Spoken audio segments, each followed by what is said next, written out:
Hello, नमस्कार. आज आपण बनवणार आहोत बोंबीलची झणझणीत रसावाली भाजी. ही भाजी खूपच टेस्टी लागते. तर बघा, या भाजीसाठी मी इथं बोंबील घेतलेले आहेत. त्यांना व्यवस्थितशीर साफ करून घेतलेले आहेत. त्यांचा मागचा पुढचा भाग काढून घ्यायचा. आता आपण या बोंबीलमध्ये गरम पाणी घालणार आहोत आणि हे गरम पाणी घालून त्यांना धुवून घ्यायचे. नंतर त्यांना 2 ते 3 वेळेस थंड पाण्याने सुद्धा धुवायचे. तर बघा, त्यांना मी 2 ते 3 वेळेस पाण्याने स्वच्छ धुवून घेतलेले आहे.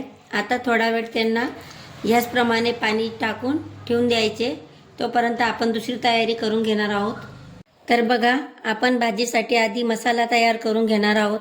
त्यासाठी मी इथं सुकं खोबरं किस करून भाजून घेतलेलं आहे. 3 ते 4 हिरव्या मिरच्या भाजून घेतलेल्या आहेत. काही कोथिंबीरच्या काड्या घेतलेल्या आहेत. लसूण आणि शेंगदाणे सुद्धा भाजून त्याचे वरचे टरफल काढून घेतलेले आहेत. त्यानंतर इथं आलाचे तुकडे घेतलेले आहेत आणि एक लहान टमाटर सुद्धा घेतलेला आहे. त्याला आता आपण मिक्सरमध्ये एकदम स्मूथ असं पेस्ट तयार करून घेणार आहोत. गरज असली तर थोडं पाणी घालायचं आणि एकदम स्मूथ असं पेस्ट तयार करून घ्यायचं. तर बघा, याच्यात थोडं पाणी घालून मी एकदम स्मूथ असं पेस्ट तयार करून घेतलेलं आहे. तर बघा, इथं मी एक कढई ठेवलेली आहे. त्याच्यात 1 पळी असं तेल घातलेलं आहे आणि जे आपण धुवून ठेवलेले बोंबील होते त्यांना फ्राय करून घ्यायचे.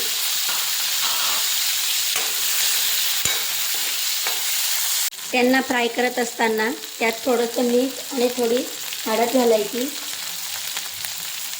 आणि त्यांना एकदम छान फ्राय करायचे, जे करून आपली भाजीची चव अजून वाढते.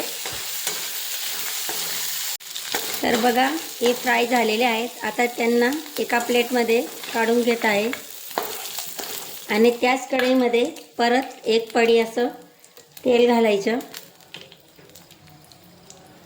तेल व्यवस्थितशीर गरम झालं की नंतर त्यामध्ये थोडंसं जिरं आणि थोडी हिंग घालायची. त्यानंतर त्यामध्ये 1 लहान बारीक चिरलेला कांदा घालायचा आणि त्या कांद्याला लाल होईपर्यंत परतवत राहायचा. तर बघा, आता आपला कांदा लाल झालेला आहे. त्यात थोडीशी हळद, हाफ चम्मच असं धना पावडर आणि 1 चम्मच असं मिर्च पावडर घ्यायचं.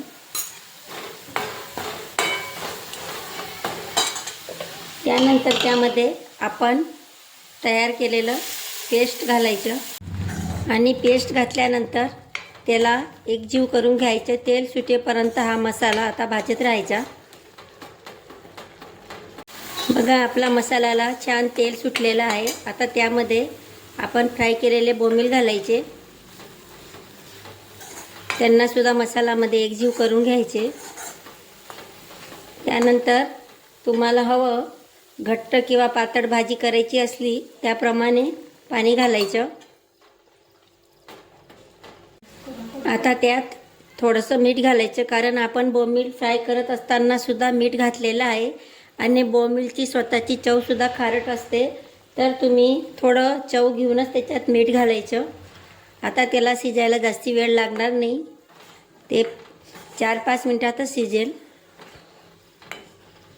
तर बघा, आता आपली भाजी तयार झालेली आहे. शेवटी त्याच्यामध्ये थोडी कोथिंबीर घातली आणि आपली भाजी आता सर्व करण्यासाठी रेडी आहे. तुम्ही याचप्रमाणे ही भाजी करून बघा. ही खूपच चविष्ट लागते आणि तुम्हाला ही रेसिपी कशी वाटली ही मला कमेंटमध्ये नक्की कळवा.